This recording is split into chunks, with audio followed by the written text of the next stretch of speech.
네, 지난 시간에 이어서 공판기일의 절차 중에서 증거조사에 대해서 계속 살펴보도록 하겠습니다. 다행히 외부 소음이 많이 녹음된 것 같지 않아서 다시 녹화하지는 않고 지난 강의에 이어서 계속해서 증거조사의 실시에 대해서 공부해 보도록 하겠습니다.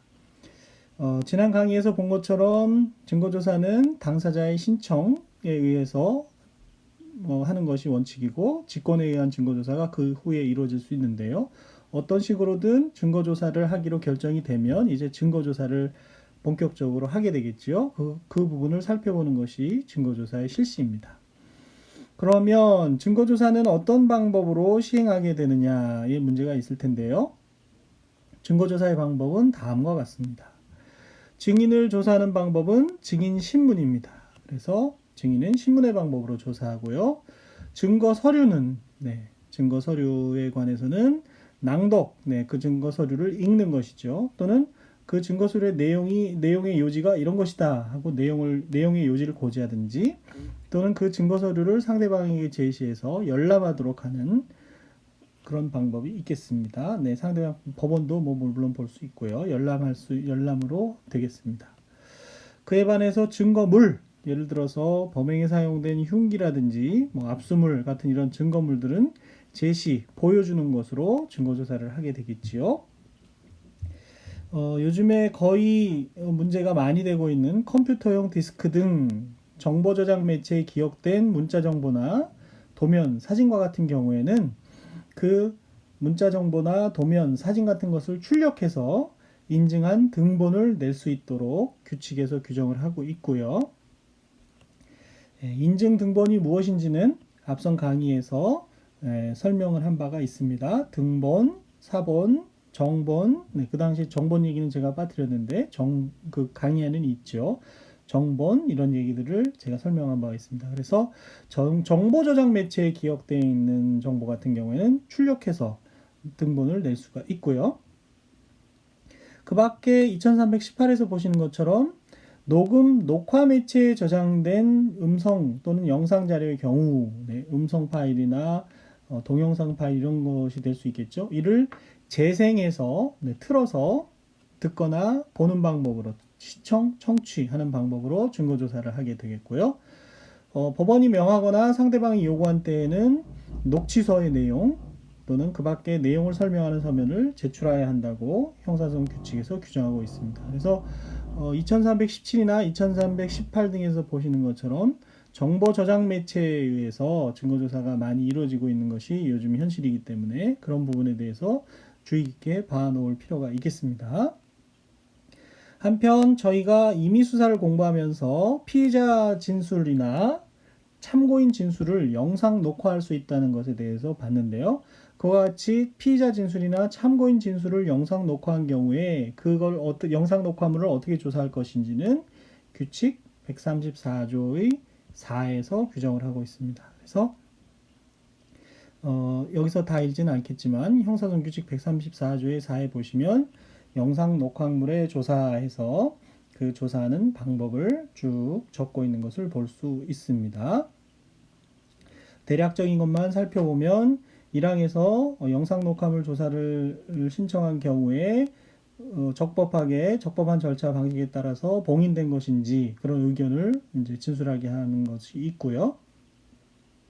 그리고 3항에서 보시는 것처럼 조사를 하게 되면 봉인을 해체하고 재생하는 방법으로 조사를 하게 되고, 4항에서 보시면 조사를 마친 후 원본을 다시 봉인하도록 하고 피고인 또는 변호인에게 원진술자와 함께 기명날인 서명하도록 해서 검사에게 반환하도록 그렇게 하는 조항이 있지요.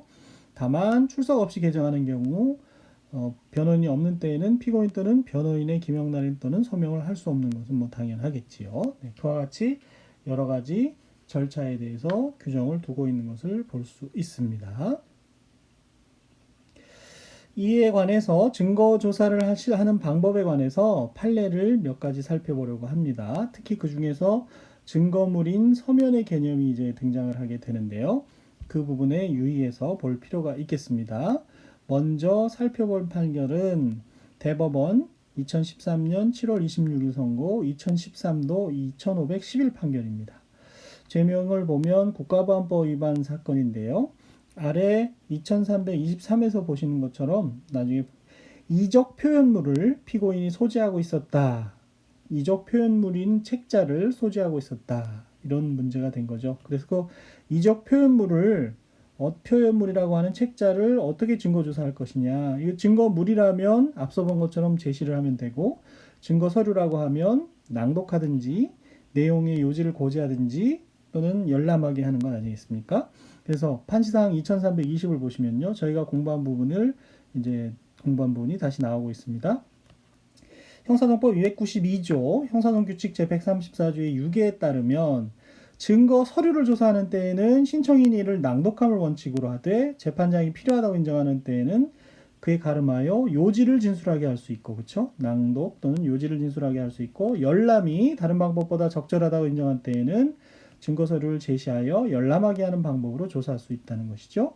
그에 반해서 한편 292조 1항에 의하면 증거물을 조사하는 때에는 신청인을 제시하도록 돼 있죠. 그래서 2320에 보시면 위와 같은 규정들의 취지에 비추어 보면 본래 증거물이지만, 증거물이라면 이제 제시만 하면 되는데 증거 서류의 성질도 가지고 있어서 가지고 있는 이른바 증거물인 서면을 조사하기 위해서는 증거 서류의 조사 방식인 낭독이나 내용 고지 또는 열람의 절차와 증거물의 조사 방식인 제시의 절차가 함께 이루어져야 한다는 것입니다. 그래서 원칙적으로 증거신청인으로 하여금 서면을 제시하면서 낭독하게 하거나 이에 가름해서 내용을 고지 또는 열람하도록 하여야 한다. 제시와 더불어서 낭독 또는 내용 고지 또는 열람하도록 하여야 한다는 것이죠. 그래서 아까 말씀드린 것처럼 이적 표현물인 책자라는 것은 증거물이면서도 증거 서류에 해당하기 때문에 그와 같은 절차를 밟아서 조사를 했다면 적법한 증거조사 방법에 해당한다는 판시를 한 사안이죠. 네, 그것과 관련해서 또 2015년에 선고된 2015도 2275 판결도 주목해서 볼만합니다. 2324에서 보시는 것처럼 부정수표 단속법에 보면 피고인이 수표를 발행했지만 예금이 부족하거나 거래정지 처분으로 수표가 지급되지 아니하게 하면, 즉 부도가 나게 되면 부정수표 단속법 위반에 부정수표 단속법 위반으로 처벌받을 수 있죠. 그래서 그와 같은 공소사실을 증명하기 위해서 수표가 제출되었는데 그 수표가 존재하거나 또는 상태 자체가 증거가 되는 것이어서 증거물인 서면에 해당한다는 것입니다. 그 서류에 어떤 경험이나 지식을 진술해 놓은 것이 아니고 그 수표를 발행했다는 그 존재 또는 상태가 증거가 되는 것이어서 증거물인 서면에 해당한다는 것이고, 어떠한 사실을 직접 경험한 사람의 진술에 가름하는 대체물이 아니라는 것이죠. 예를 들어서 피의자 신문조서나 참고인 진술조서나 이런 것처럼 어떤 사람이 자기의 경험을 진술한 것을 대체하는 서류가 아니라는 것이죠.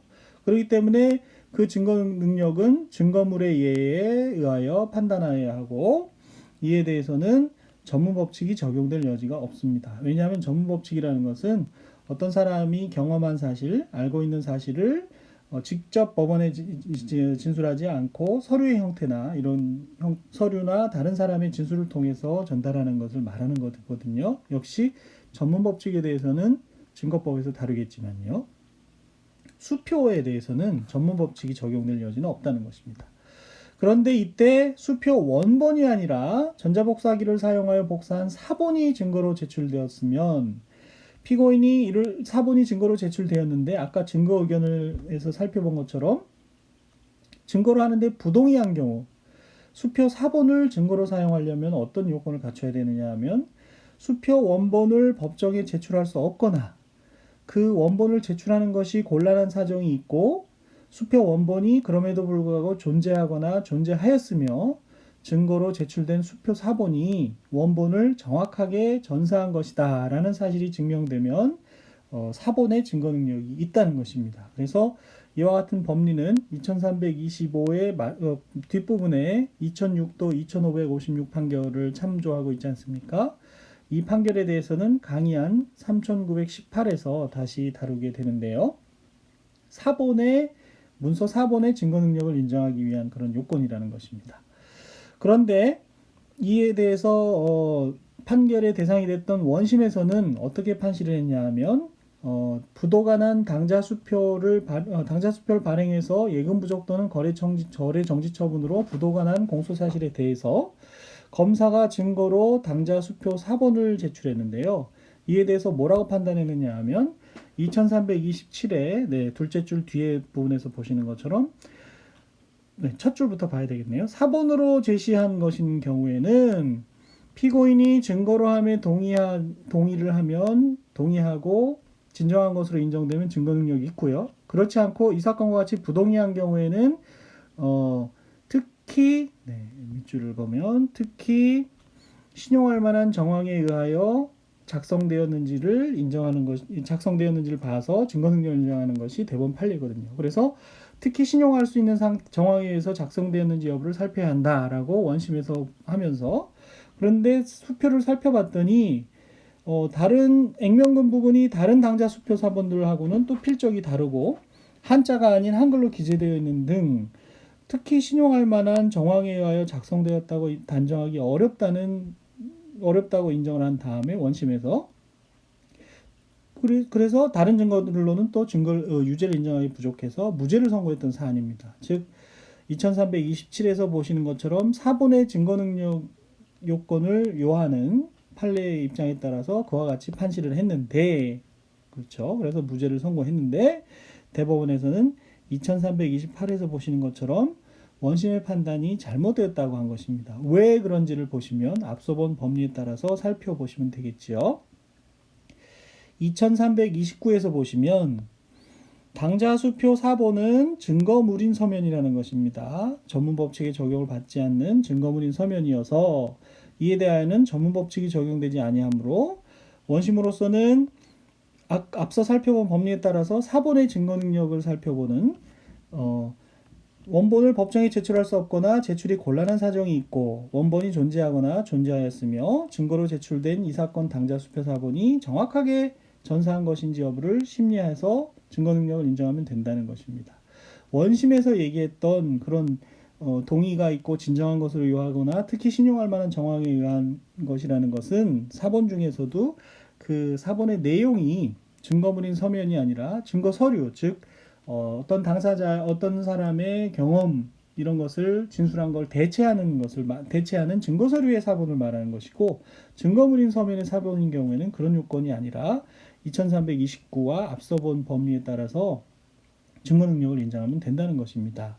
그리고 원심에서 판시했던 그런 부분들, 필적이 다르다거나 다른 수표 사본들하고 달리 한글과 한자가 바뀌어 있다든지 이런 부분들은 증거 능력의 문제가 아니라 증명력의 문제라는 것입니다. 증거 능력은 이때 그것을 신빙할 수 있느냐 없느냐의 문제일 뿐이지 증거 능력 차원에서 되는 문제는 아니다라는 얘기입니다. 저희가 증거 능력과 증명력에 대해서도 기회가 있을 때마다 설명을 해왔습니다만은 본격적인 것은 역시 증거법에서 다루게 되겠지만 지금 보는 이 사건에서는 그와 같은 사정이 특히 신용할 만한 정황을 인정을 해서 증거 능력 여부를 따질 사안이 아니라 이 경우는 부도난 수표에 대해서 증거물인 서면이기 때문에 부도난 수표가 증거물인 사본의 증거 능력을 인정할 수 있는 여부로 따지면 되는 것이다. 이런 취지가 되겠습니다. 역시 증거법이 공부되지 않은 상태에서는 상당히 이해하기가 쉽지 않은 그런 판결의 내용인데요. 나중에 증거법까지 공부하게 되고 형사소송법 전반적으로는 상당히 중요한 의미가 있는 그런 판결입니다. 이걸 이해할 수 있느냐 없느냐에 따라서 증거법을 제대로 이해하고 있구나 아니구나 라는 것을 한번 가늠해 볼 수 있는 하나의 잣대가 될 수 있는 판결이 되겠습니다. 지금 너무 이해가 안 된다고 걱정을 하지 마시고 증거법까지 공부하고 와서 다시 살펴볼 필요가 있는 그런 판결이 되겠습니다. 네, 이와 같이 증거조사를 실시하는 방법은 증인신문부터 낭독, 증거서류 같은 경우에 낭독을 원칙으로 하고 증거물인 경우 제시를 하고 증거물인 서면의 경우, 즉 증거서류와 증거물의 요건을 다 갖춘 경우는 각각의 요건을 제시하면서 낭독하거나 요지를 진술하거나 열람하게 하는 방법으로 행해지게 되겠죠. 이와 같은 증거조사라는 과정에서 당사자에게 이의가 있으면 이의 신청을 할 수 있고요. 증거조사 후에는 어떤 조치를 해야 되는지 그 부분에 대해서 살펴보겠습니다. 2333에서 보시면 검사, 피고인 또는 변호인은 증거조사에 관해서 이의 신청을 할 수 있습니다. 그래서 이의 신청의 개념이라는 것은 소송관계인이 법원 또는 다른 소송관계인의 소송행위가 위법 또는 부당함을 주장하여 그 시정을 구하거나 다른 조치를 해달라 이렇게 법원에 청구하는 거죠. 그래서 보통 저희가 영화나 드라마 같은 데서 보는 것처럼 이의 있습니다 라고 하면서 이의 신청을 하는 경우를 볼 수가 있겠지요. 이와 같은 이의 신청은 어떻게 해야 하느냐 하면 규칙 제137조에 따라서 증거조사에 대한 이의 신청은 개개의 행위, 처분 또는 결정 시마다 그 이유를 간결하게 명시해서 즉시 하여야 하는 것입니다. 그리고 그와 같은 당사자의 이의 신청에 대해서 법원은 2335에서 보시는 것처럼 이의 신청에 대해서 결정을 해줘야 되고요. 이러한 법원의 결정은 판결 전 소송 절차에 관한 결정입니다. 그래서 403조 1항에서 보는 것처럼 판결 전 소송 절차에 관해서는 항고할 수가 없기 때문에 항고를 할 수 없죠. 그 증거조사에 관한 법원의 결정으로 말미암아서 판결이 잘못되게 되면 그 판결 자체에 대해서 상소하는 방법으로 다툴 수 있는 것이지 증거조사에 대한 이의 신청에 대해서 불복할 수 있는 항고로 불복할 수 있는 방법은 없게 되는 것입니다. 이렇게 해서 증거조사를 마치게 되면 증거조사 후에 293조에 의해서 재판장은 피고인에게 각 증거조사의 결과에 대한 의견을 묻고 권리를 보호함에 필요한 증거조사를 신청할 수 있음을 고지해 주어야 하는 것입니다. 그래서 이런 절차가 지켜졌는지 안 지켜졌는지가 다퉈질 때는 역시 공판조서의 증명력으로 해결을 하게 되는데요. 90년도에 선고된 8구도 2304호 판결을 보면요. 2338이죠. 피고인에게 증거조사 결과에 대한 의견을 묻고 증거조사를 신청할 수 있음을 고지하였을 뿐만 아니라 최종 의견 진술의 기회를 주었는지 여부와 같은 소송 절차에 관한 사실은 공판조서에 기재된 대로 공판 절차가 진행된 것으로 증명이 되는 것이고 다른 자료에 의한 반증은 허용되지 않는다. 공판조서의 절대적 증명력에 대해서 저희가 봤죠. 그래서 2339에 보시면 원심 제1회 공판조서의 기재에 의하면 피고인에게 증거조사 결과에 대한 의견을 묻고 증거조사를 신청할 수 있음을 고지하였을 뿐만 아니라 최종 의견 진술의 기회를 주었음이 공판조서상 명백하다는 것입니다. 따라서 그런 경우 다른 자료에 의한 반증은 허용되지 않는다는 것을 볼 수 있지요. 이것을 저희가 기존에 공부했던 공판조서를 잠깐 다시 불러와서 공부를 해보면요. 저희가 공판조서 공부하면서 이러한 공판조서를 보여드린 적이 있을 겁니다. 그래서 예를 들어서 이런 경우 제1회 공판조서의 아랫부분을 이렇게 가보시면 아랫부분 전에 이제 저희가 공판기일에서 진행되는 절차들이 공판조서에 어떻게 표시가 되어 있는지도 볼 수 있겠네요. 그래서 윗부분에 보시면은 재판장이 진술 거부권을 고지하고 이익되는 사실을 진술할 수 있다는 거 알려준 것이 나오고 재판장이 또 인정신문한 것을 볼 수가 있고요. 이 재판장의 인정신문 단계에 대해서 진술을 거부할 수 있는지 없는지에 대해서는 견해 대립이 있다고 제가 소개해드린 바가 있고요. 지난 강의에서. 그 이후 재판장이 이제 불구속 피고인들 같은 경우 주소가 변동되면 법원에 알려라. 그렇지 않으면 불출석한 상태에서 진술 없이 재판할 수 있음을 알리게 되고요. 그 다음에 나오는 검사의 모두 진술 절차를 볼 수가 있지요. 공소장에 의하여 공소사실, 죄명, 적용법조를 낭독하는 것이 검사의 모두 진술이 되겠죠. 그에 대해서 피고인의 모두 진술, 피고인의 입장, 그죠? 공소사실에 대한 인정 여부, 억울하다, 인정한다, 뭐 이런 식으로 그런 것을 말할 수 있게 되겠습니다. 변호인도 당연히 모두 진술 절차에서 필요한 주장을 할 수 있고요. 그러한 절차가 끝나면 보통 쟁점 정리와 입증 계획을 고지한다고 했는데요. 실제 이 사건에서는 그게 생략이 되었나 봅니다. 쟁점 정리와 입증 계획이 필요하지 않은 경우에는 뭐 고지하지 않을 수 있으니까요. 그래서 이 사건에서는 증거조사 절차로 넘어갔던 것이고요. 저희가 지금 증거조사에 대해서 배웠지 않습니까? 그와 같은 증거관계를 별지와 같이 이제 검사가 증거 신청을 하고 상대방의 의견 진술을 하고 증거 채택 여부가 결정이 돼서 그런 것들이 이제 별지와 같음에서 증거 목록에 기재가 되게 되는 겁니다. 그래서 증거 목록 보는 법을 알아야 나중에 기록형 시험을 보고 또 졸업한 후 형사변호 실무를 할 수가 있게 되는 것이죠. 그 이후에 이제 증거조사가 마쳐지면 재판장이 증거조사 결과에 대한 의견을 묻고 권리를 보호함에 필요한 증거조사를 신청할 수 있는 고지 이렇게 돼 있다는 거 아닙니까? 저희가 방금 봤던 그런 부분이 이렇게 공판조서에 기재가 돼 있으면 더 이상 그런 절차가 지켜진 것으로 보는 것이지 다른 자료에 의한 반증이 허용되지 않는다는 것이 바로 이런 부분이 되겠습니다. 그래서 공판조서를 공부하면서 사실은 공판 절차에 대해서 설명할 수 있었는데 지금까지 이번까지 공부가 이루어지기 때문에 그 당시에 설명을 하지 않은 것이고요. 공판조서의 내용이 이렇게 진행이 되는구나 하는 것을 여러분이 다시 한번 눈여겨봐둘 필요가 있겠지요. 네. 이미 공판조서를 공부할 때 상당히 많은 부분이 등장할 수 있었는데 그 당시 다루지 않은 것 뿐입니다.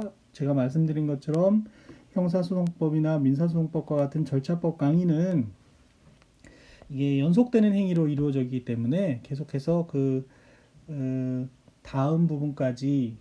뒷부분까지 공부한 다음에 다시 돌아와서 복습을 하면 훨씬 더 많은 부분이 이해되는 것을 볼 수가 있으실 겁니다. 네. 그리고 이번 시간에는 조금 시간이 경과하더라도 증인신문까지 그렇게 마치도록 하겠습니다. 증거조사 방법에서 증인은 신문하는 방법으로 이제 조사를 한다고 말씀을 드렸는데 증인신문이 증거조사에서 차지하는 비중도 상당히 크고 중요하고 또 모의 재판을 한다거나 나중에 졸업하고 형사변호 신문할 때 증인신문이 중요하게 작용하기 때문에 그와 같은 것을 증인신문을 여기서 마저 공부하도록 하겠습니다. 증인신문의 의의는 증인을 조사하는 방법인데요. 개념을 설명하자 그러면 법원 또는 법관에 대하여 자기가 과거에 체험한 사실을 진술하는 제3자를 일단 증인이라고 하고요.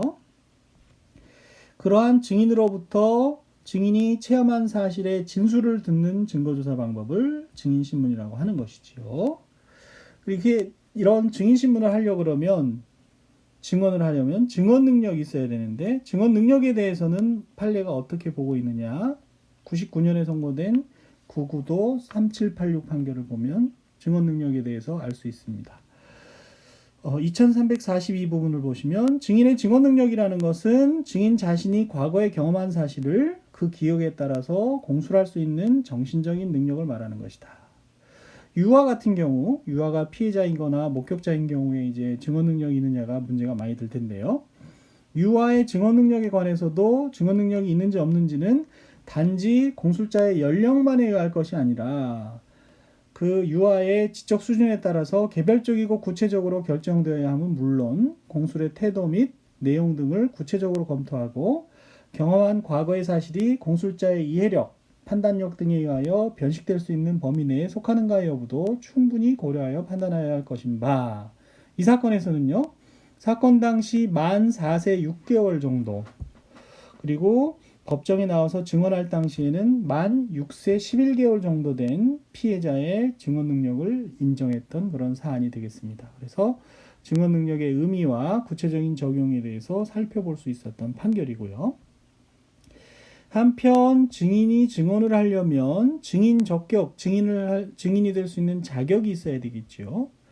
이와 같은 증인의 자격을 증인 적격이라고 하는데 형사소송법 제146조에서는 법률에 다른 규정이 없으면 누구든지 증인으로 신문할 수 있다. 즉 누구든지 증인 적격이 있다고 이야기를 하고 있습니다. 그러나 사건을 공소를 유지하고 있는 검사나 사건에 관여하고 있는 지금 변호하고 있는 변호인 또는 피고인 본인에게 증인 적격을 인정할 것이냐, 증인의 자격을 인정할 것이냐에 대해서는 긍정설과 부정설이 있지만 부정설이 통설적인 견해라고 할 수 있겠습니다. 특히 피고인의 증인 적격에 대해서는 저희가 피고인의 소송법상 지위를 공부하면서 영미법과 달리 피고인에 대해서 저희 형사소송법은 증인 적격을 인정하지 않고 있다는 것을 설명한 바가 있지요.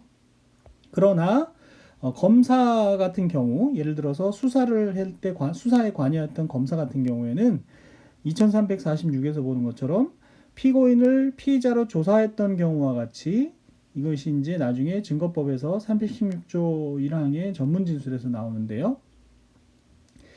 공소 제기 전에 피고인을 피의자로 조사했거나 그 조사에 참여했던 자를 포함해서 이런 사람의 조사했던 사람이 법정에 나와서 진술하는 경우, 특히 신빙할 수 있는 상태에 있었음이 증명되면 증거로 할 수 있다는, 증거 능력이 인정될 수 있다는 규정이 316조 1항에 있습니다. 그래서 공소 유지에 관여하지 않는 한, 즉 그 사건에 직접 공판을 수행하고 있는 검사가 아닌 수사 검사에 대해서는 증인 적격을 인정하는데 별 무리가 없습니다. 그리고 316조 1항을 포함해서 이와 같은 316조의 의의나 내용에 대해서는 증거법 강의안 3716 이하에서 저희가 다루게 되겠습니다만, 네. 수사검사를 포함해서 이런 공판검사 이외의 공판을 수행하는 검사 이외의 검사의 증인 적격을 인정하는 데는 별 문제가 없을 것이다. 그리고 그와 같이 일단 증언한 검사가 다시 그 사건의 공소유지에 관여하는 것은 바람직하지 않느냐 해서 죄척되어야 한다는 견해가 있고, 그렇지 않다, 앞서 본 것처럼 그와 같이 증언한 검사라도 계속 사건에 관여할 수 있다, 이런 견해가 있을 수 있습니다. 그에 대해서는 제가 뭐 사견을 갖고 있지는 않고요. 검사의 증인 적격에 대해서는 그와 같은 논의가 있을 수 있고 해석이 있습니다. 한편 공동 피고인의 개념에 대해서도 아마 제가 피고인에 대해서 설명하면서 말씀드렸는데, 같은 법정에서 재판을 같이 받고 있는 피고인이라고 할 수 있겠죠. 갑과 을이, 예를 들어서 갑과 을이 같은 법정에서 재판을 받고 있다 그러면 이 사람들을 공동 피고인이라고, 갑에 대해서 갑이 을에 대해서는 상피고인, 을은 갑에 대해서 상피고인이라고 불린다. 실무상 그런 부분도 피고인의 지위에서 설명한 바가 있는데요. 이와 같이 공동 피고인에 대해서, 같이 재판을 받고 있는 공동 피고인에 대해서 증인 적격을 인정할 것이냐에 대해서도 부정설과 긍정설, 절충설의 견해가 있는데요. 판례는 과연 어떤 입장을 취하고 있을까요? 그 판례의 입장을 공부하는 것이 아래 판결들을 읽고 공범인, 공동 피고인에는 크게 두 가지가 있을 수 있습니다. 이것도 지난 앞선 강의에서 얘기했는데, 같이 재판을 받고 있다 그래서 반드시 갑과 을이 공범인 아닐 수 있죠. 공범으로서 같이 받을 수도 있고요. 공범이 아니지만 공범 아닌 공동 피고인도 있을 수 있습니다. 예를 들어서 갑은 절도범이고 을은 작물범인 경우, 절도죄와 작물죄가 공범은 아니거든요. 그렇지만 갑이 훔친 절도품, 작물을 을이 매수하는 과정에서 같이 수사가 이루어져서 재판을 받을 수 있으니까요. 공범인 공동피고인과 공범 아닌 공동피고인으로 이렇게 공동피고인이 나눠질 수 있는데, 먼저 공범인 공동피고인에 대해서 살펴보겠다는 것입니다. 그것이 2008년에 선고된 2008도 3300 판결인데요. 공범인 공동피고인은 당해 소송 절차에서는 피고인의 지위에 있으므로 다른 공동피고인에 대한 공소사실에 관하여 증인이 될 수 없다. 네, 2349의 내용을, 법리를 선언을 하고 있습니다. 공범인 공동피고인에게는 증인 적격이 없다. 왜? 피고인이기 때문에요. 그 소송 절차에서는. 그러나 소송 절차가 분리돼서 갑과 을의 소송 절차를 분리한다는 소송 절차 분리 결정이 이루어지면, 공판 절차가 분리가 되면, 공판 절차의 분리, 병합에 대해서도 또 뒤에 공판 절차의 특칙에서 다루겠습니다만은, 그와 같이 공판 절차의 분리 또는 소송 절차의 분리가 되면서 피고인의 지위에서 벗어나기 때문에 다른 공동피고인에 대한 공소사실에 관해서 증인이 될 수 있다. 증인 적격이 생길 수 있다는 것이죠. 그러니까 원칙적으로 공범인 공동피고인은 증인 적격이 없지만 소송 절차가 분리되면 증인 적격이 있다는 것이 대법원 판례의 입장입니다. 공범인 공동피고인에 대해서요. 그래서 이 사건의 경우 피고인은 게임장 종업원이었고 A라는 사람은 게임장 운영자였습니다. 즉 종업원과 사장으로서 둘이 공모해서, 공범이라는 얘기죠. 게임장 종업원을 갑이라고 하고 게임장 운영자 A를 을이라고 한다면 갑과 을이 공범으로서 같이 재판을 받는 경우입니다. 그렇다면 소송 절차가 분리되어야 갑은 을에 대해서 증인이 될 수 있고 을은 갑에 대해서 증인이 될 수가 있는데 이 사건의 경우에는 소송 절차를 분리하지 않은 상태에서 갑을 증인으로 채택해서 증인신문을 했다는 것입니다. 그러면 어떻게 됩니까? 2349와 2350에서 본 것처럼 소송 절차가 분리되지 않으면 증인이 될 수 없기 때문에 그와 같이 소송 절차를 분리하지 않은 상태에서 증언을 하고 거짓말을 했다 하더라도 위증죄가 성립하지 않는다는 그런 판결이 되겠습니다. 위증죄 성립 여부에 대한 판결이었지만 원칙적으로 공범인 공동피고인이 증인이 될 수 있느냐 없느냐에 대한 법리를 선언한 판결로 볼 수 있겠습니다. 여기서 이제 또 약간 여러분들한테 어려운 부분이 등장하는데요. 그러면 그와 같은 사건에서 갑이 증인으로 채택돼서 선서한 것이 아니라 피고인의 지위에서, 예를 들어서 모두 절차에서, 그렇죠? 피고인의 모두 절차, 아까 진술 거부권과 인정신문 후에 모두 절차를 하는데 모두 절차에서 그냥 갑이 제가 을과 같이 범행을 한 것이 맞습니다. 공모한 것이 맞습니다. 이와 같이 그냥 피고인의 지위에서 한 법정 진술, 증인의 지위에서 한 진술의 경우에는 증거 능력이 있을까요? 네. 증인으로 진술했느냐, 그냥 진술했느냐에 대해서 큰 차이를 두지 않을 수 있을 것 같지만 대법원은 아래에서 보는 2006도 1944 판결에서 보시는 것처럼 제가 중요한 부분을 설명해 놨는데요. 이 사건에서는 이제 공동정범에 해당한다고 인정이 된 상태에서 2358을 보시면 공동피고인의 자백, 공동피고인이 법정에서 자백한 것은 다른 피고인의 반대신문권이 보장되어 있다는 겁니다. 그렇지 않습니다. 예를 들어서 갑이 모두 진술 절차에서 을과 같이 얘기를 한다든지 피고인 신문 절차에 대해서도 뒤에서 보겠습니다만 그렇게 법정에서 진술을 한다 그러면 그렇지 않다고 반대 신문을 할 수 있다는 겁니다. 다른 피고인이. 그래서 증인으로 채택돼서 증언한 것이 아니라 법정에서 공소사실을 인정하는 진술을 한 경우에는 그대로 증거 능력으로 독립한 증거 능력이 있다는 것이 대법원 판례의 입장입니다. 네. 2006도 1944 판결이 여러분들한테 이 실무를 이제 몰라서 어렵게 느껴지는데요. 일단 이렇게 하시죠. 위에 나온 판결에서 보는 것처럼 공범인 공동피고인의 경우에는 원칙적으로 증거 능력이 없다. 그렇지만 소송 절차가 분리가 되면 피고인의 지위에서 벗어나기 때문에 증인 적격이 있다. 이렇게 정리를 하고요. 그와 같이 공범인 공동피고인이라 하더라도 증인으로 신문하는 것이 아니라 피고인의 지위에서 그냥 법정 진술을 한 경우, 예를 들면 모두 진술에서 한 경우라든지 뒤에서 보는 피고인 신문 절차에서 진술한 경우에는 그 자체로 증거 능력이 있다. 이렇게 알아두시면 되겠습니다. 2006도 1944 판결을 이해하는 것이 상당히 다소 어렵지만 가만히 생각해 보시면 이해할 수 있는 부분이 됩니다. 구별해서 봐야 되겠습니다. 그리고 그 밑에 나오는 2012년에 선고된 2009도 11249 판결은요, 여전히 공범인 공동피고인, 뇌물 수수와 뇌물 공여라는 필요적 공범 관계에 있는 공동피고인의 경우 증인 적격이 있느냐에 관한 똑같은 얘기가 되겠습니다. 그래서 2359에 보시면 피고인의 지위에 있는 공동피고인은 다른 공동피고인에 대한 공소사실에 관하여 증인이 될 수 없으나, 그렇죠? 공범인 경우입니다. 공범이란 말이 여기 생략되어 있는 것이죠. 소송 절차가 분리돼서 피고인의 지위에서 벗어나게 되면 다른 공동피고인에 대한 공소사실에 관하여 증인이 될 수 있고, 그와 같은 법리는 그 공동피고인이 대항범인 경우에도 마찬가지다는 얘기죠. 대항범이라는 것 때문에 그 법리가 달라지지는 않는다는 얘기입니다. 뇌물수수와 뇌물공여가 대표적인 대항범이지요. 한편 증언 거부권 제도는 증언 의무의 이행을 거절할 수 있는 권리를 부여하는 것이고, 증인에게는 이제 원래 증언 의무가 증언을 하는 의무가 있는데 증언 거부권이 부여되는 경우가 있죠.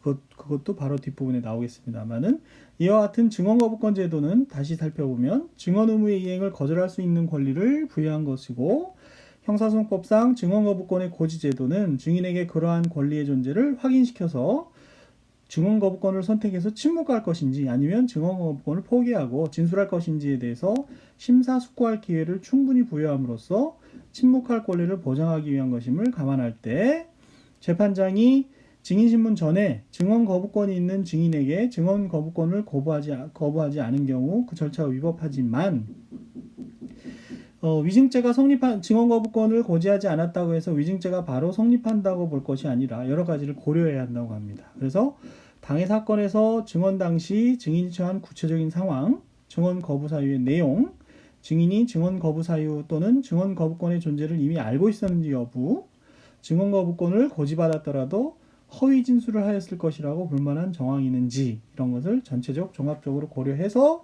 위증죄의 성립 여부를 판단해야 한다는 것입니다. 그러므로 2361에서 보시면 헌법 12조 2항에 정한 불이익 진술의 강요 금지 원칙을 구체화한 자기부재 거부 특권에 관한 것이거나 증언 거부 사유가 있음에도 증인이 증언 거부권을 고지받지 못함으로써 증언 거부권을 행사하는데 사실상 장애가 초래되었다고 볼 수 있는 경우에는 위증죄 성립을 부정하여야 할 것이죠. 그런 경우라면 증언을 하지 않았을 수 있으니까요. 그래서 이 사건의 경우에는 피고인들이 뇌물 공여와 뇌물 수수 주고 받았다는 사건으로 공소가 제기되어서 재판을 받다가 변론이 분리되면서 증인으로 채택돼서 신문을 받게 되었고요. 그와 같은 경우 이제 한 사람이 뇌물을 줬다 또는 뇌물을 받았다는 증언을 하게 되면 서로 자기도 유죄 판결을 받을 수 있는 범죄 사실이 발각될 것이 되지 않겠습니까? 그러면 자기부재 거부 특권에 의해서 증언 거부 사유가 발생이 되었는데 미처 재판장으로부터 증언 거부권을 고지받지 못한 상태에서 거짓말을 하게 됐다는 얘기죠. 그렇다면 이런 경우라면 위증죄로 처벌할 수 없는 사실상 장애가 발생했다고 보는 것이 옳다라고 판시했던 사안입니다. 네, 다시 이 판례를 정리를 간단하게 한다면 공동피고인의 증인 적격은 부정이 됩니다. 그렇지만 그 공동피고인의 그 공판 절차가 소송 절차가 분리되면 피고인의 지위에서 벗어날 수 있기 때문에 증인이 될 수 있고요. 증인 적격이 생기고 대항범의 경우에도 같은 법리가 적용이 된다는 것입니다. 그리고 증언 거부권 제도에 대해서 공부했는데 증언 거부권을 고지하지 않았다 그래서 무조건 위증죄가 성립되는 것은 아니고 위증죄가 성립되지 않는 것은 아니고 여러 가지 상황을 전체적 종합적으로 고려해 봐야 되는데 이번에 살펴본 사건과 같이 자신이 증언을 함으로써 자기 죄를 인정하는 결과가 초래되는 경우라면 그럼에도 불구하고 증언 거부권을 고지받지 못했다면 그 증인 신문은 적법하다고 볼 수가 없고 위증죄도 성립하지 않는다고 봐야 된다는 그런 판시가 되겠습니다. 네. 공동피고인의 증인 적격을 설명하면서 다소 논의가 확장이 돼서 어려울 수 있는데 핵심적인 중점은 공범인 공동피고인의 경우 소송 절차가 분리되지 않으면 증인 적격이 없다는 것이었고요. 계속해서 아래에서 살펴볼 판결들은 공동피고인이긴 한데 이번엔 공범이 아닌 경우입니다. 공범이 아닌 경우에는 같이 범행을 저지른 것이 아니기 때문에 방조범이나 교사범도 마찬가지고요. 같이 범행을 저지른 것이 아니기 때문에 제3자의 지위에 있을 뿐입니다. 따라서 얼마든지 소송 절차가 분리되지 않더라도 증인 적격이 있다는 내용입니다. 확인해 볼까요? 8.2도 천 판결을 보시면 피고인과 별개의 범죄 사실로 기소되어 병합심리 중인 공동피고인 갑과 을이 같이 재판을 받고 있지만 둘이 공범이 아닌 경우입니다. 이 사건에서는 폭력행위 등 처벌에 관한 법률 위반이었는데 예를 들어서 갑과 을이 둘 다 처벌받는데 갑은 다른 폭력행위로 을은 또 갑과는 다른 폭력행위로 처벌받게 됐는데 우연히 갑과 을이 같이 수사를 받으면서 공판을 받게 된 경우를 생각할 수 있지 않겠습니까? 그런 경우 갑과 을 사이에는 서로 증인의 지위에 있는 것이죠. 공범이 아니기 때문에. 따라서 변론 분리 없이, 공판 절차 분리 없이, 소송 절차 분리 없이 증인을 할 수 있고 선서 없이 한 진술이나 피고인 선서 없이 증언을 하면은 증인의 지위에 있는 사람인데 앞서 본 공범인 공동피고인과 달리 법정 진술한 경우 증거 능력이 없다는 겁니다. 증인으로서 신문해야 된다는 것이고요. 그 다음에 피고인이 증거로 함에 동의한 바 없는 공동피고인에 대한 피의자 신문조서는 네, 이거는 이제 312조 사항을 저희가 공부를 해야 또 이제 알 수 있는 부분인데요. 312조 사항을 공부한 다음에 그 부분은 살펴보기로 하고 피의자 신문조서까지 가면 또 너무 복잡해지니까요. 이 부분은 이 뒷부분은 증거법을 공부하고 와서 공부하는 방향으로 그렇게 하도록 하겠습니다. 같은 내용, 공범 아닌 공동피고인의 증인 적격에 관한 내용이 2005도 7601 판결에도 있습니다. 절도범과 작물범은 같이 재판을 받는다 하더라도 서로 공범 아닌 공동피고인이기 때문에 증인의 지위 있죠. 그래서 똑같은 얘기, 피의자 신문조서에 대해서 증거 동의하지 않으면 증거 능력이 없게 되는 피의자 312조 사항으로 취급하게 되는 그 내용이 다시 등장을 합니다. 이 2367도 역시 증거법을 공부한 다음에 다시 돌아와서 살펴볼 내용이 되겠습니다. 그런데 왜 여기서 살펴보느냐? 네, 여기서 언급을 해놨느냐? 언급을 해놓고 증거법에서 살펴보고요. 증거법에 공부가 돼 있는 분들은 이 공동피고인의 증인 적격에서 그런 문제들이 있었다는 것을 다시 한번 보는 것이 좋겠습니다. 네, 이렇게 해서 증인 적격까지 봤고요. 증인의 의무에 대해서 살펴보도록 하겠습니다. 네, 강의 시간이 좀 40분을 초과하고 있는데요. 증인 신문에 대해서는 끊지 않고 끝까지 공부를 하는 것으로 그렇게 하겠습니다. 증인의 의무에는 증인에게는 출석 의무와 선서 의무, 또 증언의 의무가 인정될 수 있지요. 그리고 증인이 정당한 사유 없이 출석하지 않을 때에는 과태료에 처해질 수 있고요. 비용을 부담할 수도 있겠습니다. 소환에 드는 비용 같은 거죠. 또 증인으로 채택된 이상은 출석할 의무가 있기 때문에 증인이 구인될 수도 있습니다. 구인은 구금과 더불어서 구속의 한 내용이었지 않습니까? 구인이라는 강제처분을 당할 수도 있습니다. 증인은요. 네. 이에 대해서 증인의 의무에 대해서 2008도 6985 판결을 보면 2371은 법명이고요. 2372의 내용이 되겠습니다. 이거는 번호를 나중에 지우도록 제가 하겠습니다. 형사공판 절차에서 증인의 구인은 증인이 정당한 사유 없이 소환에 불응하거나 법원에 출석해 있는 증인이 정당한 사유 없이 동행명령에 따른 동행을 거부하는 때에 하나여 허용되므로 증인 소환장을 송달받은 적도 없고 법원에 출석하지도 않은 사람에 대해서는 구인을 할 수 없다는 그런 내용이 되겠습니다. 네, 구인 의무가 어떤 경우에 적용되는지 알 수 있는 것이죠. 소환에 정당한 사유 없이 불응하거나 법원까지는 나왔는데 법정에 출정하려고 하지 않는 경우 그 구인될 수 있다는 그런 내용이 되겠습니다. 2373은 증인의 선서 의무에 관한 내용이 되겠습니다. 그래서 증인에게는 신문 전에 선서하게 하여야 하고 다른 법률의 규정이 있는 경우는 물론 예외를 하지만요. 선서는 어떤 방식으로 하느냐? 2항에서 보면 157조 2항에 보면 이렇게 선서서에 기재가 되어 있습니다. 양심에 따라 숨김과 보탬이 없이 사실 그대로 말하고 만일 거짓말이 있으면 위증의 벌을 받기로 맹세합니다. 이렇게 규정이 되어 있다는 것이죠. 이러한 선서서는 재판장이 증인으로 하여금 낭독하게 하고요. 기명 날인 또는 서명하게 하여야 합니다. 모의 재판을 진행할 때 재판장 역할을 맡은 사람은 이 증인신문 절차를 이렇게 잘 진행하도록 해야 되겠죠. 만약에 증인이 선서서를 낭독하지 못하거나 서명을 하지 못하는 경우에는 참여한 법원 사무관 등이 법원 직원이 낭독과 서명을 대신하도록 그렇게 규정을 두고 있습니다.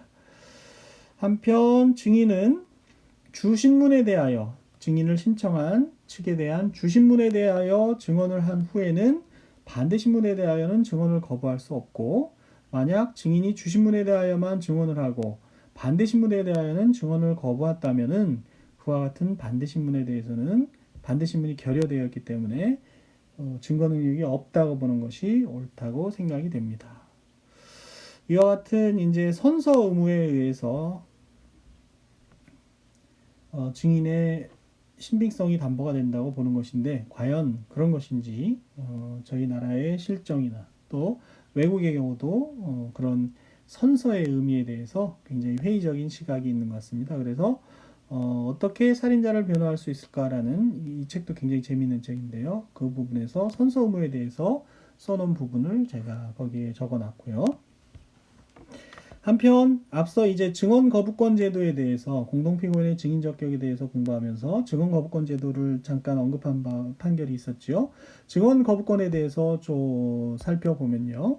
증인에게는 일정한 경우 증언 거부권이 인정이 됩니다. 예를 들어서 148조에 따르면 근친자의 형사책임과 증언 거부라고 해서 자기나 또는 다음 각 호일에 해당한 관계에 있는 자가 형사소추 또는 공소제기를 당하거나 유죄 판결을 받을 사실이 반로될 염려가 있는 증언을 거부할 수 있다고 규정하고 있습니다. 자기 또는 1호에서 보는 것처럼 친족 또는 친족 관계가 있었던 자, 또 2호에서 보는 것처럼 법정 대리인 후견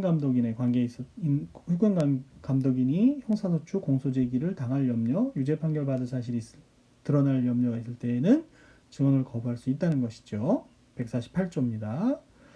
그리고 이와 같은 148조에 자기의 형사책임과 증언 거부권에 대해서 판시한 판결이 있었는데요. 2011년도에 선고된 2011도 11,994호 위증 판결에 보시면요. 2379에 보면요.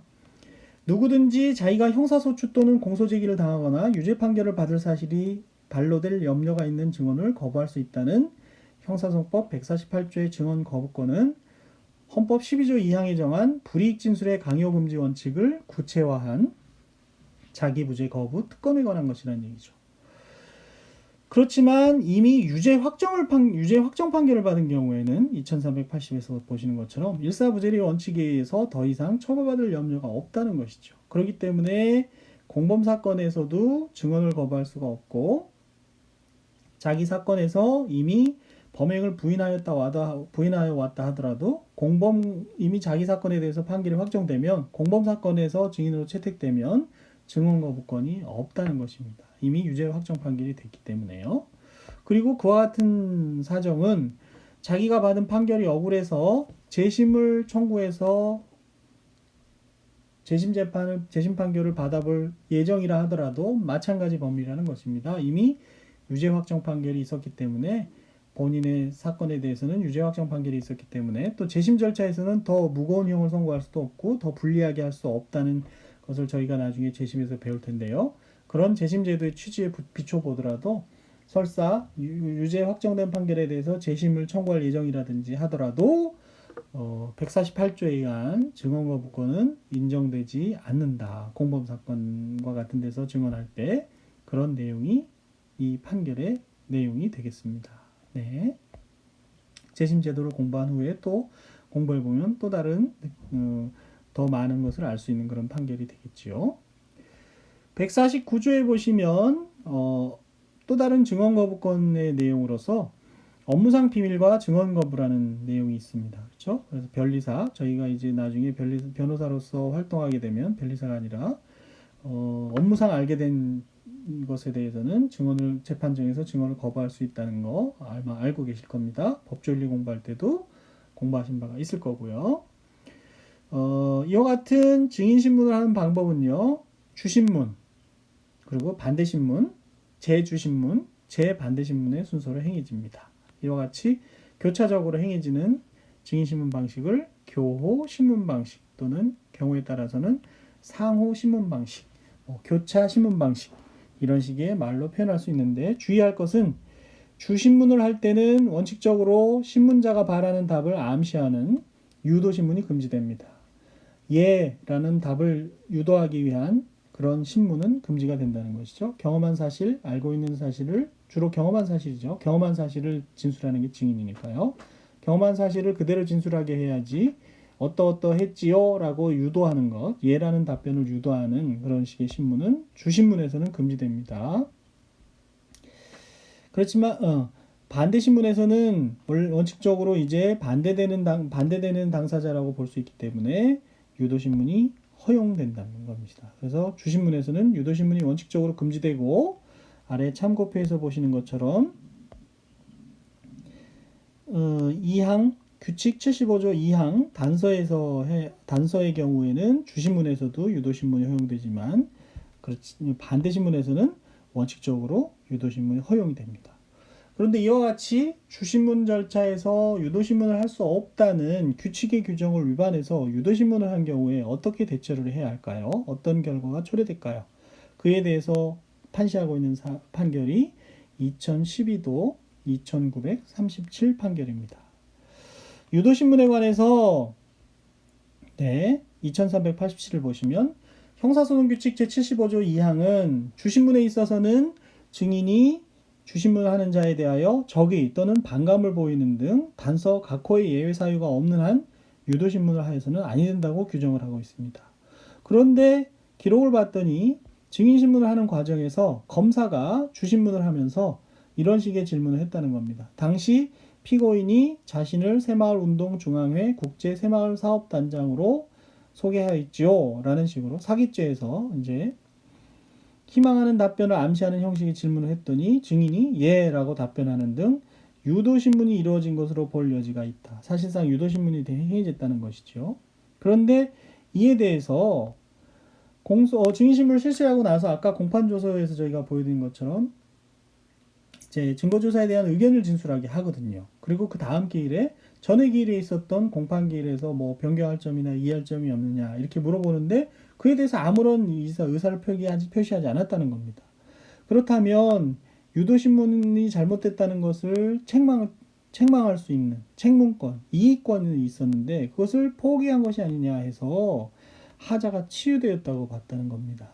본단 판결이죠. 그러니까 여러분이 변호사로 활동하면서 검사가 신청한 증인에 대해서 주신문을 하는 과정에서 유도신문이 발생하면 즉각적으로 이의신청을 하고 또 증거조사 결과에 대해서 의견이 있느냐 했을 때 유도신문이라서 그것이 잘못된 것이다. 그 부분을 삭제해달라. 증거로 삼을 수 없게 해달라. 이런 이의를 제기해야 되는 것이고 그렇지 않다 하더라도 증인신문이 이루어진 바로 다음 기일에 지난 기일에 이루어진 증인신문이 잘못됐다. 이런 식으로 이의를 제기해야 할 것이 문제가 되는 것이지 그렇지 않으면 하자가 치유될 수 있다는 것을 여러분이 유의해야 되겠습니다. 그렇지만 2390에서 보는 것처럼 반대신문을 하는 경우에는 유도신문이 원칙적으로 제한되지 않고 2390에서 보는 것처럼 반대신문은 한편 주신문과 관련된 사항에 대해서 신문할 수 있을 뿐이지 자기가 신청한 증인이 아니기 때문에 반대신문은 그와 같이 주신문에 나타난 사항과 관련된 사항 그리고 그 증명력을 다투기 위한 사항에 대해서만 할 수 있습니다. 반대신문이라는 것은 주신문처럼 광범위하게 허용되는 것은 아니기 때문에 필요한 우리가 원하는 증언을 이끌어내기 위해서는 우리가 증인 신청을 해서 우리가 주신문을 할 수 있도록 그렇게 조치를 취해야지 반대신문으로서는 소기의 목적을 달성할 수 없는 경우가 있다는 것도 실무상 유의하셔야 될 겁니다. 나중에 이제 변호사로가 돼서 변호인으로 활동하실 때 말이죠. 네. 주신문과 반대신문에 대해서는 반대신문은 그런 범위에서 허용된다는 것이고 2391에서 보시는 것처럼 반대신문의 경우에는 원칙적으로 유도신문이 허용이 됩니다. 주신문과 달리. 네. 증인을 신문하는 방식은 161조의 2 1항에서 보시는 것처럼 먼저 신청한 증인 측에서 주신문을 하고 반대 당사자가 반대신문을 하고 재판장은 그러한 당사자들의 주신문과 반대신문이 끝난 경우 직권으로 신문할 수 있는데 지금 그 순서는 재판장이 바꿀 수 있다는 겁니다. 직권 신문은 또 언제든지 할 수도 있고요. 그와 같은 부분에 대해서는 더 자세히 설명할 부분은 없는 것 같습니다. 한편 증인을 법정 외에서 신문하는 경우도 있을 수 있는데요. 165조에 보시면 증인의 연령, 굉장히 고령이라든지 증인의 직업, 건강상태 이런 걸 감안해서 병원에서 할 수도 있지 않겠습니까? 그런 경우 당사자의 의견을 묻고 법정 외에 소환을 하거나 그 증인이 있는 곳, 현재지에서 신문할 수 있는 경우도 있습니다. 한편 특정한 범죄의 경우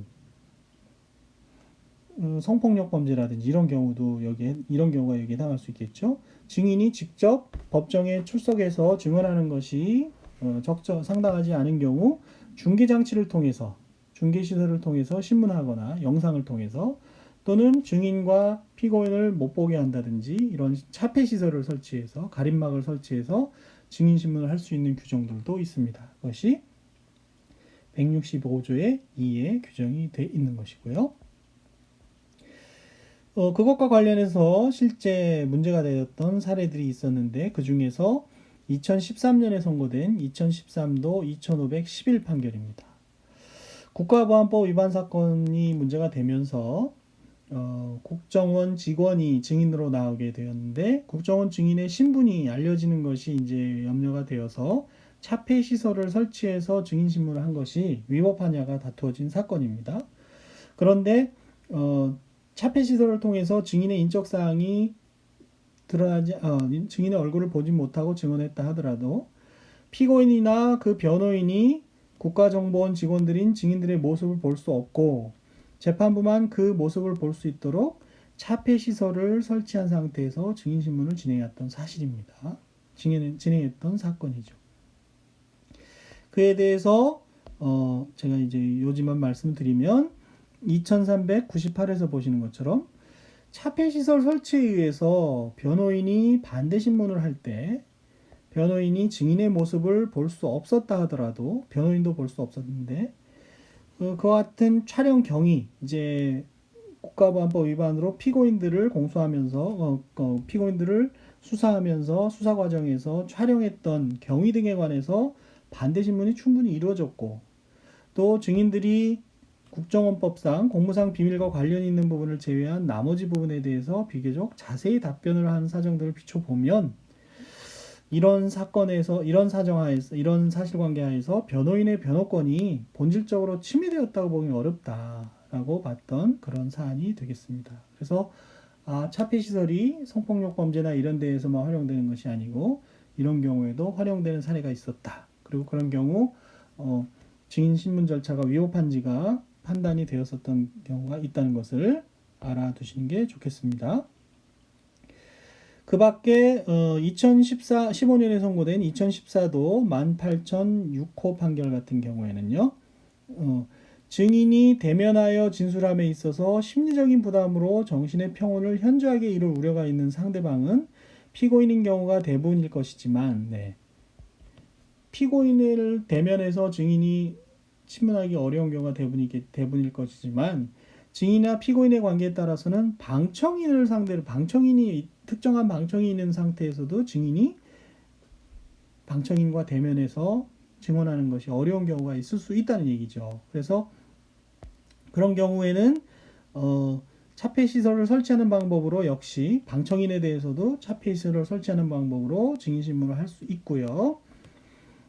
할 수 있다는 그런 판시가 되는 것이죠. 다만 그런 경우에 반대 신문권이 제한되지 않도록 잘 조치를 취해야 된다는 것이고 2405에서 보시는 것처럼 증인과 변호인 사이에 차폐 시설을 설치하고 증인 신문을 하는 것은 그렇게 하도록 허용하는 것은 재판장의 소송 지휘권에 해당한다는 것입니다.